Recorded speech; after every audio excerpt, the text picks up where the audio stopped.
여러분 고향길 잘 다녀오셨나요?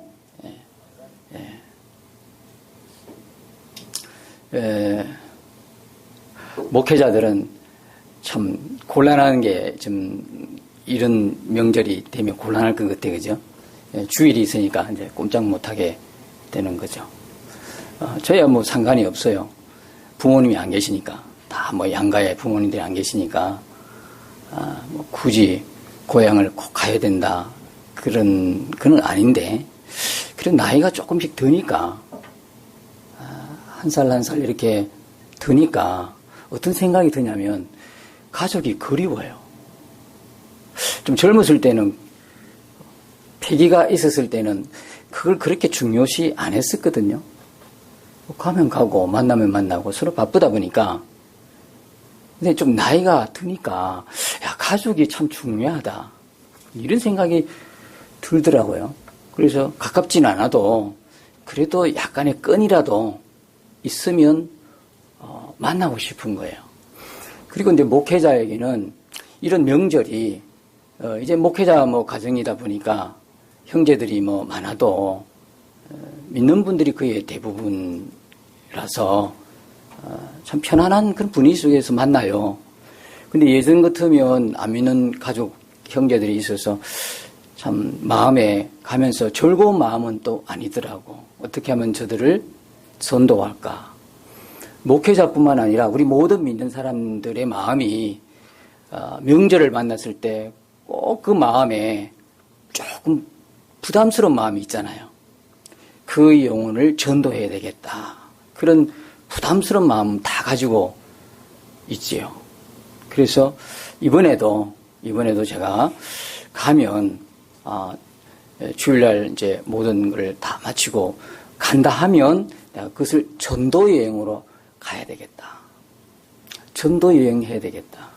아직도 믿음이 연약한 가족이나 형제들이 있으니까, 어제도 제가 가까운 부산 안에 형님 집이 있어서 그게 방문해서 조카들에게 어릴 때 주일학교를 나왔는데, 그리고 좀 커서 청년 때는 주일학교 교사까지도 했는데, 지금은 교회도 안 나오고 예수님을 부인하는 것도 아니고 긍정하는 것도 아니고, 그리고 교회에 좋지 않은 그런 것들은 계속 어디서 들었는지 계속 그 이야기만 하고 너무 부정적이었어요.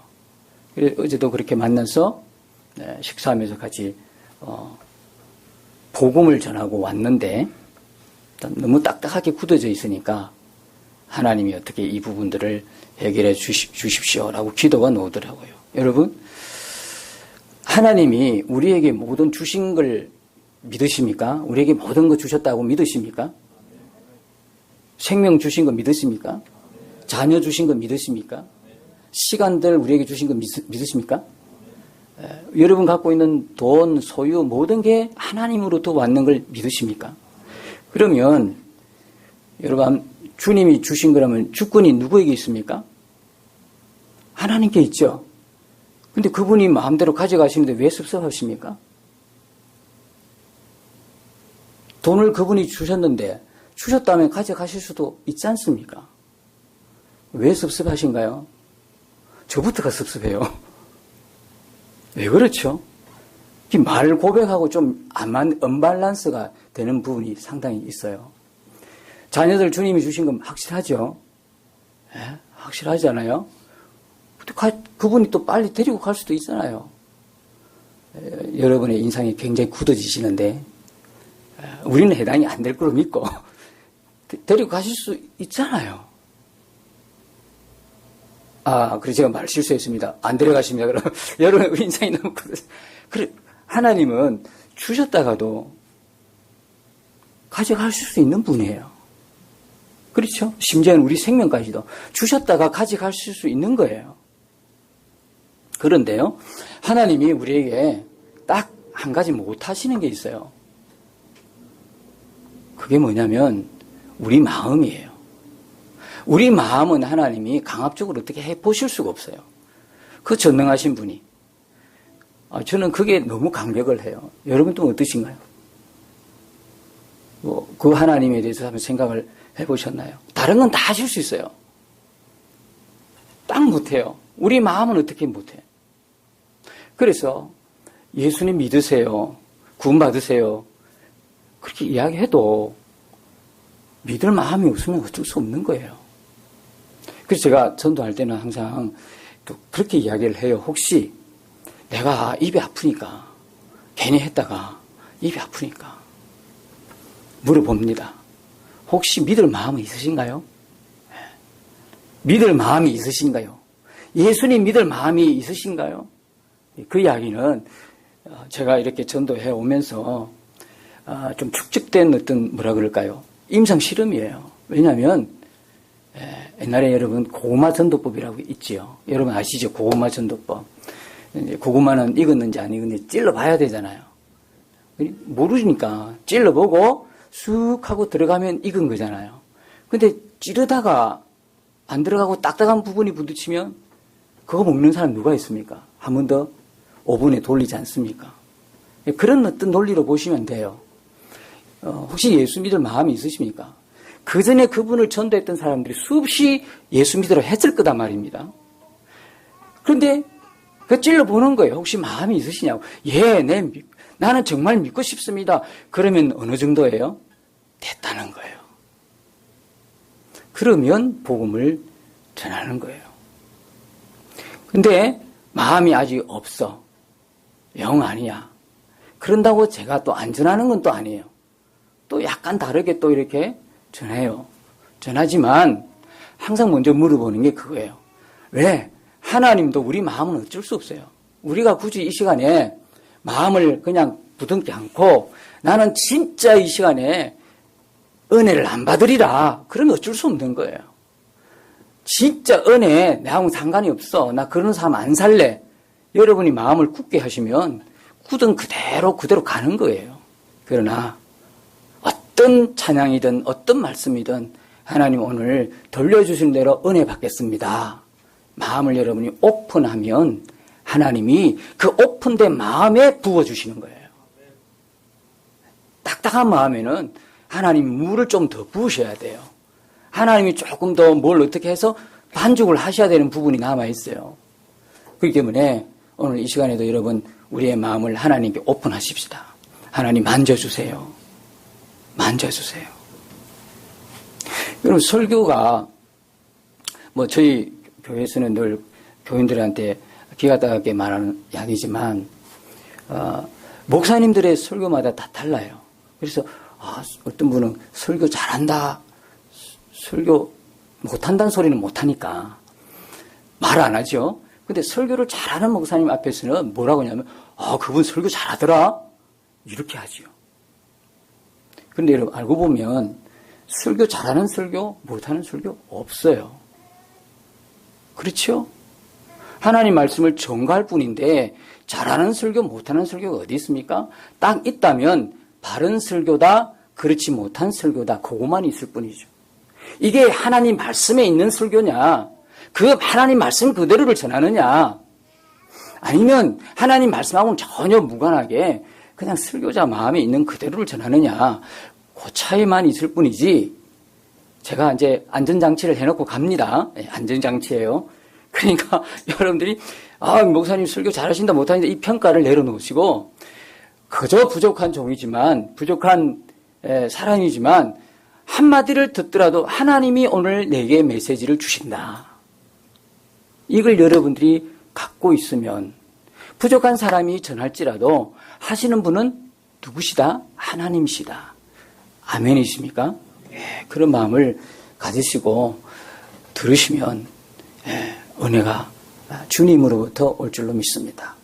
마음을 여시고요. 오늘 이 제목이 저도 정하기는 참 그렇지만 그러나 분명한 것은 여러분들이 예수님을 믿는다고는 하지만 분명한 고백이 있어야 된다는 사실이죠.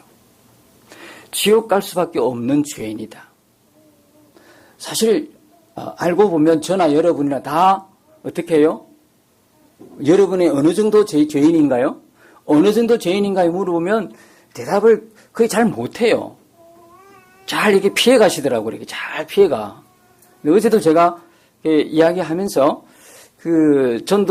전도라기보다도 그 조카가 두 가지를 제게 질문을 하더라고요. 하나는 뭐냐, 예수 안 믿다가 죄 짓고 살다가 마지막 죽기 직전 순간에 가서 예수 믿습니다. 그러면 구원 받느냐? 그 이야기예요. 그 이야기를 계속 물어보는 거죠. 그러면 구원 받느냐? 그러면 구원 받는다고 하면 어떤 공격을 하여볼까요? 그래서 안 된다는 거예요. 그래서 못 믿겠다는 거예요. 기독교가 그렇다 이거지. 그리고 또 하나 질문은 뭐냐면, 굉장히 어렵고 선하게 산 분이 있어요. 아마 그 조카의 장인이 아마 그렇게 살았나 봐. 자기끼리는 그렇게 생각하죠. 근데 전도하다 보면 가장 참 고래 심줄만큼 끈질긴 사람 누군지 아시죠?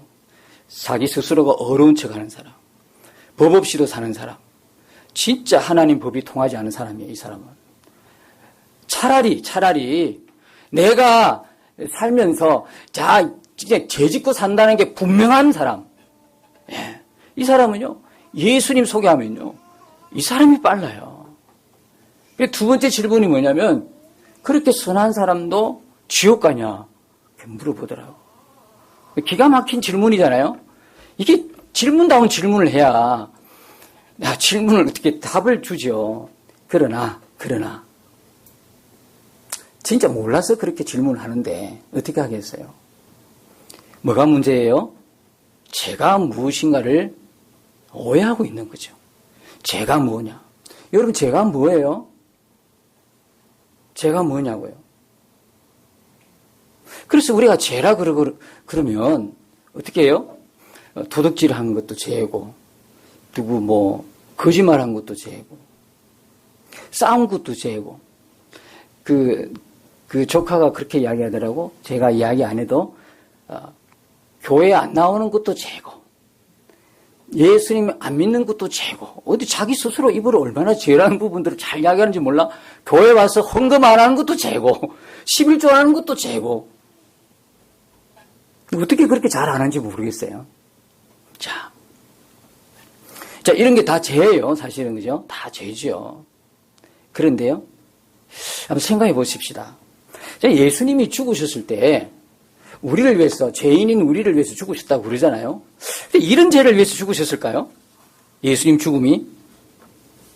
하나님이시고 전능자이신 그분이 2000년 전에 오셔서 십자가에서 죽으시고 가셨는데, 가셨다는 표현은 하지만, 그러셨는데 그 전능자 하나님께서 그 사기죄, 우리가 사기치고 거짓말하고 누구 좀 해꾸시했고, 이런 그 죄 때문에 죽으셨다 그러니까 사실 그렇다면 그런 줄로 알겠는데 좀 그렇잖아요.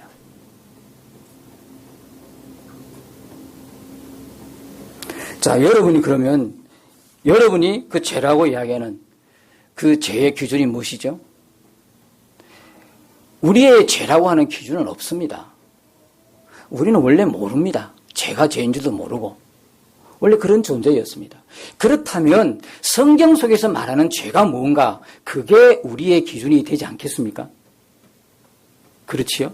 성경 속에서 말하는 죄는 무엇인가? 그게 우리의 기준이지, 죄인인 우리가 죄가 어떠니 죄 자체를 인식을 못하는데, 죄가 뭔지조차를 모르는데, 의식이 안 되는데 죄가 이렇습니다라고 이야기한다는 것 자체가 조금 이상한 거예요. 성경에서 그러면 죄가 뭐냐 했을 때, 오늘 본문에 이사야에 보면 이사야가 정말 나라가 걱정이 됐지 않습니까? 우리하고 좀 비슷한 것 같아요. 우리하고도 좀 비슷한 것 같아요. 나라가 매우 힘들 때에 성전에 올라가서 기도했습니다. 하나님, 정말 이 힘든 상황인데 이거 어떻게 해야 되겠습니까? 그래가지고 막 이제 이사야가 성전에 올라가서 그런데 기도하다가 누굴 만나냐? 하나님을 만나는 거예요. 여러분, 그래도요, 기도하는 시간에 하나님 만나요. 기도 안 하는 시간에는 하나님 만나기 참 쉽지 않아요. 사건과 환경을 통해서는 만나겠지만 그래도 가깝게 주님의 숨소리를 느낄 만큼 친밀함은 기도 속에서 만나요.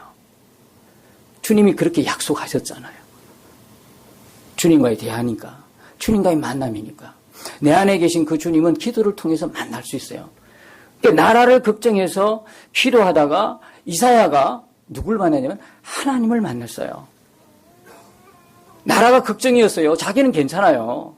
나라가 걱정이었지. 그러니까 나라를 걱정이 돼서 그걸 붙들고 기도했어요. 그런데 하나님을 만나고 완전히 꼬꾸라졌어요. 하나님을 만나고 완전히 꼬꾸라졌어요. 5절에 보니까 뭐래요? 그때 내가 말하되 하로다 나여 망하게 되었도다. 나는 입술이 부정한 사람이로다. 와, 내가 이런 죄 속에 있다니. 눈이 번쩍하고 떠여진 거예요. 세상에. 여러분 보십시오. 그 위에 4절에 보면 영광이 있어요.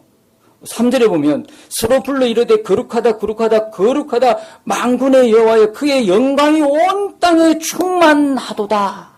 그러면 하나님의 영광을 봤으면 우리가 이해가 되는 그 고백이 어떤 고백이죠? 하나님의 영광이 우리 이게 교회 예배당에 충만했어. 그러면 여러분들은 어떻게 할렐루야 찬양합니다. 복됩니다. 이게 정상 아닌가요? 하나님의 임재가 충만한 예배 속에서 하나님 감사해요. 찬양해요. 하나님 영광 다 돌립니다. 복됩니다. 우리 너무 즐겁습니다. 만족합니다. 이렇게 나와야 되는데 이사야의 입술에서 뭐가 나왔어요? 화로다. 나여 망하게 되었도다. 화로다 나여 망하게 되었도다. 나는 입술이 부정한 사람이로다. 이 고백이 나온 거예요.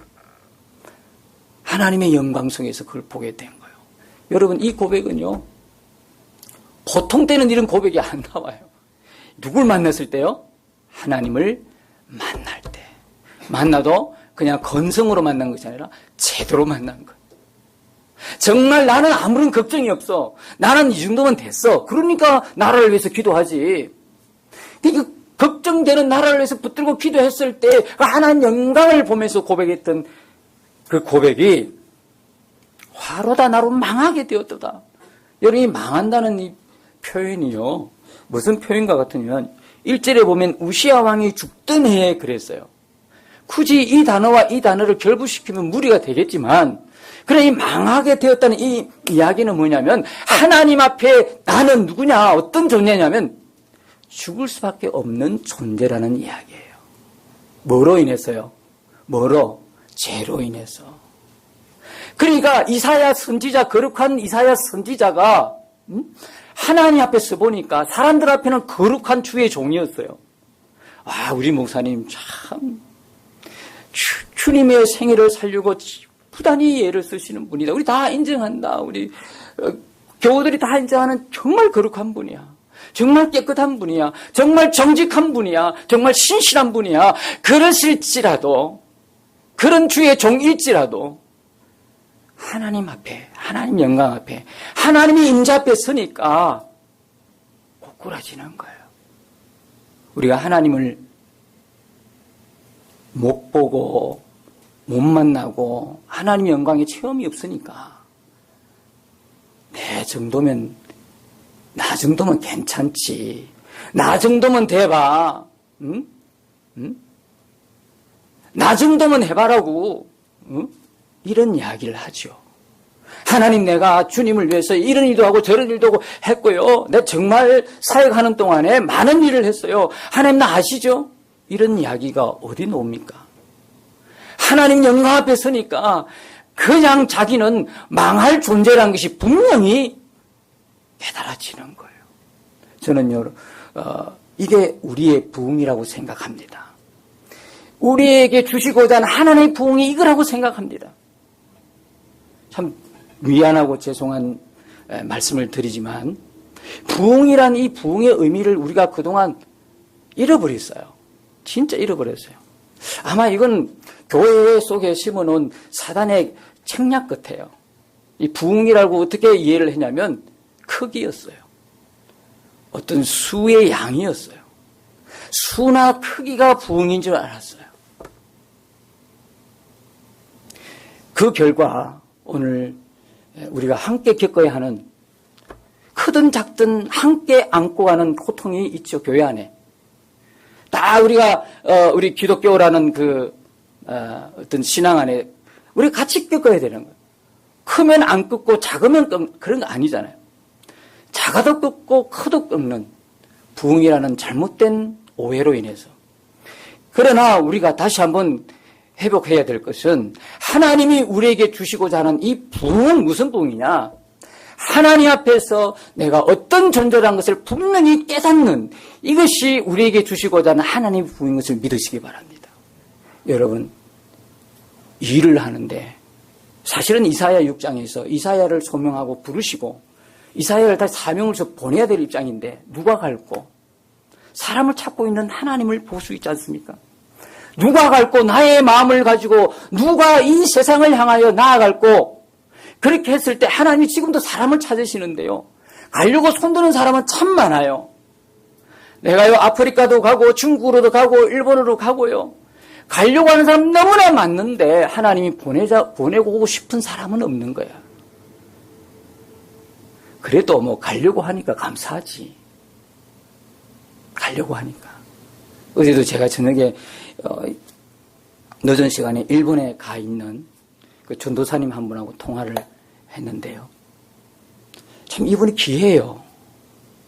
서울의 대형 교회, 큰 교회, 다 그냥 들어가기를 힘썼던 그 교회에 엄청난 몇만 명 노는 대형 교회에 교육의 한 파트를 사역을 맡았던 전도사님인데 안수 직전에 그래도 하나님의 부름을 따라 내가 살아야 안 되겠나는 이런 마음이 들어서 안수를 잠깐 접어두고 한 3, 4년, 7년인가 사임하고 일본으로 훌쩍 지나갔어요.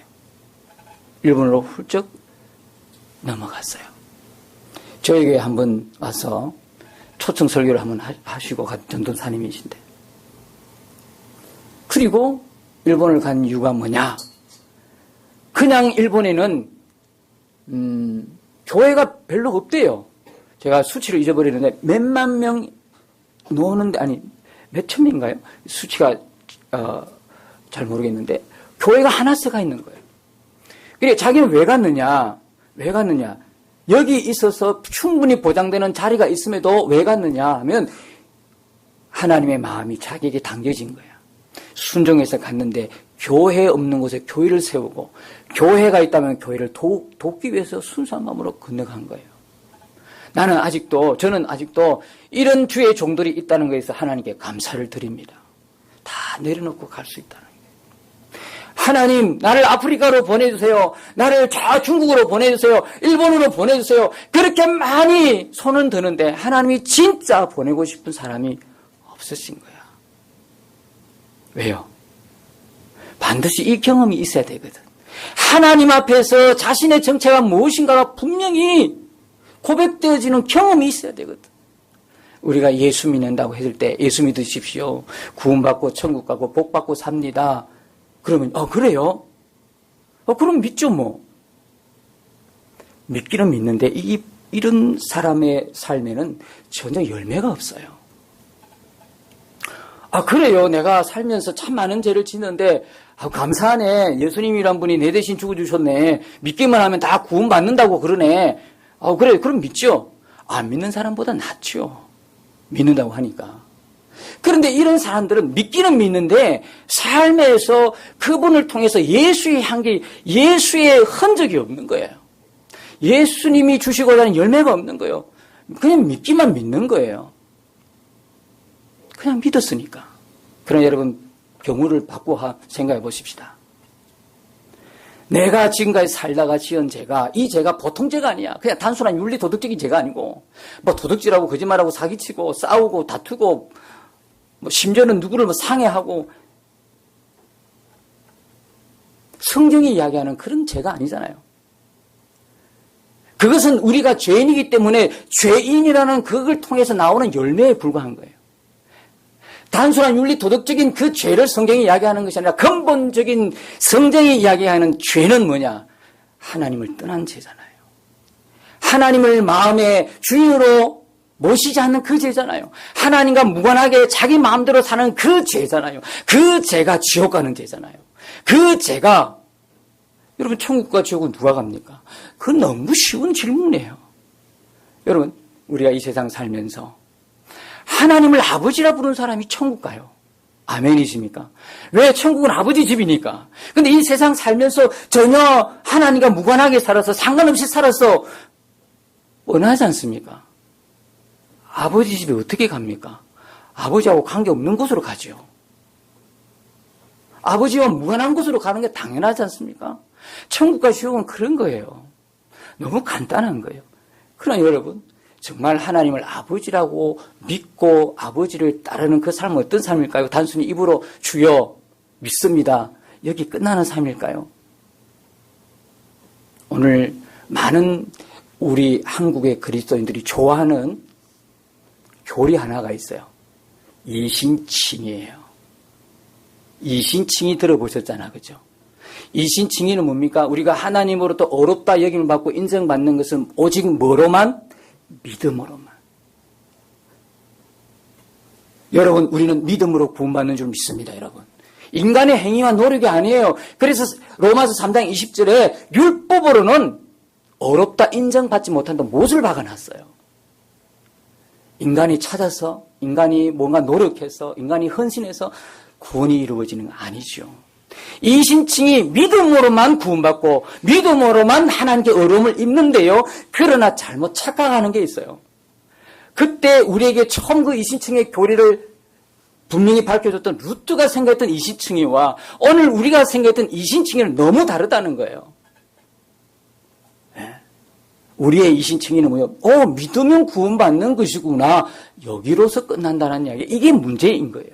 마르틴 루터가 믿음으로 구원받는구나. 내가 노력해서 어렵게 살려고 노력해서 하는 것이 아니라 하나님이 나를 인정해 주셔서 내가 어려움을 인정을 받고 하나님의 자녀가 되고 구원을 받는 구원을 눈이 번쩍 떠여서 그 깨달음 전에 어떤 일이 있었냐면, 왜 이렇지? 내가 수도원에서 수도사로 살고 있는데, 여러분 생각해 보시죠. 수도원에 수도사로 살고 있는 사람이 죄 짓는 확률이 많겠습니까? 우리처럼 세상 가운데 사는 사람이 죄 지을 확률이 많습니까? 똑같지 뭐. 그런데 우리가 언뜻 생각할 때는 수도사가 수도원에 있는데 뭔 죄 질 일이 있겠어? 쉽게 말하면 내가 하나님 앞에 작정해서 기도원에 올라갔어. 그래가 일주일 금식하면서 막 열심히 기도하고 말씀 보는데 뭔 죄 질 일이 있겠어요? 죄 짓더라도 이제 일주일 금식 끝나고 딱 내려오면 그때부터 이제 이게 뭐가 이 문제가 생기는 거지. 수도사가 수도원에 있는데 무슨 죄 지을 일이 있겠어요? 많은 마르틴 루터가 죄책감에 엄청 시달렸다는 거예요. 여러분, 죄책감에 시달렸다는 이야기는 뭐가 있다는 이야기예요? 죄가 있으니까 죄책감에 시달린 거예요. 행동으로 범하는 죄가 죄입니까? 행동으로만 범하는 죄예요. 생각과 마음으로 얼마나 헤아릴 수 없는 수많은 죄가 있잖아요. 마르틴 루터가 그 갈등을 한 거예요. 나는 어쩔 수 없는 인간인가? 나는 왜 이렇게 눈만 뜨면 죄 짓는가? 죄 짓는 생각, 죄 짓는 마음, 도대체 나는 어떤 존재인가? 고통을 겪었어요. 그러고 나서 깨달은 게 뭐냐면 이신칭의 교리, 믿음으로 구원받고 믿음으로 어렵다함을 입는다는 하나님의 진리의 말씀이었어요. 그러니까 눈이 반짝 뜨면서 감격하는 거야. 여러분, 제가 조금 전에 이야기했잖아요. 법 없이 살고 어렵다고 스스로 자칭하는 사람들은 예수 믿으라면 예수 안 믿어요. 진짜 끈질기게 하나님 어떻게 역사하신 마지막 순간에 믿겠지만, 그러나 자기가 자기 스스로가 죄를 지었다고 하는 인정하는 사람은요, 정말 예수님 믿는 거 빨리 믿더라고. 그리고 제대로 믿더라고. 자기가 죄인인 걸 아니까. 교회에 이렇게 앉아 있는데요, 죄에 대한 분명한 고백이 없이 믿으면 구원받는다 하는 그 교리적 믿음을 하나 가지고 우리가 주님 앞에 설 때에 어떻게 생각하면 굉장히 그 순간에 당혹스러울 분이 많을 것 같다는 생각을 해보게 됩니다. 여러분, 이런 고백이 있었습니까? 하나님, 그렇네요. 나는 진짜 지옥 갈 수밖에 없는 죄인이었네요. 화로다 망하였도다. 나는 그런 존재였네요. 이런 사람이 복음을 만날 때, 예수님을 만날 때, 예수님을 믿음으로 구원받고 어렵다함을 입는 거구나. 감격이 다른 거예요. 여러분, 고침을 받았을 때 감기에서 고침받는 사람하고 말기 암에 걸렸다가 고침받는 감격은 같을까요? 다를까요? 다르지요.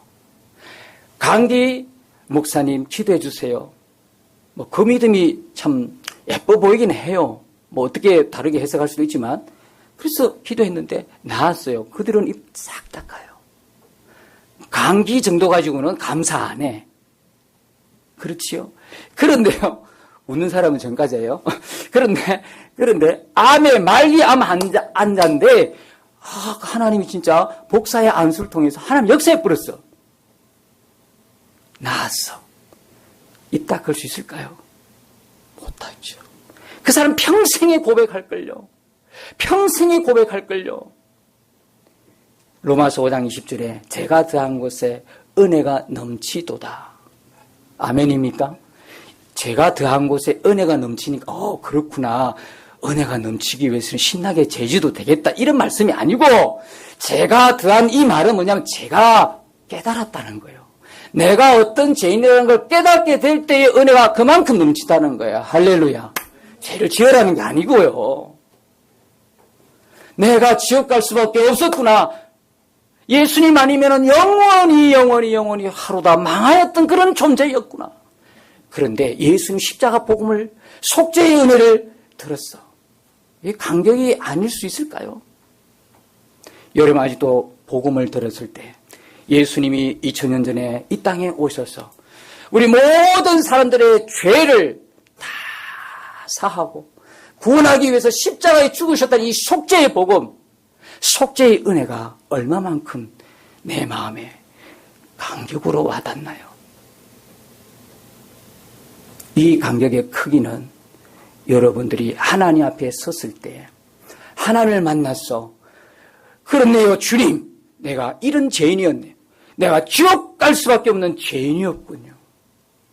이것을 분명히, 죄의 의식을 분명히 깨달을 때 감격도 달라질 줄 믿습니다. 그 눈을 열어달라고 기도해야 될 것입니다. 부흥의 시작은 이 눈이 열리는 것에서 시작됩니다. 우리 같이 기도하십시다.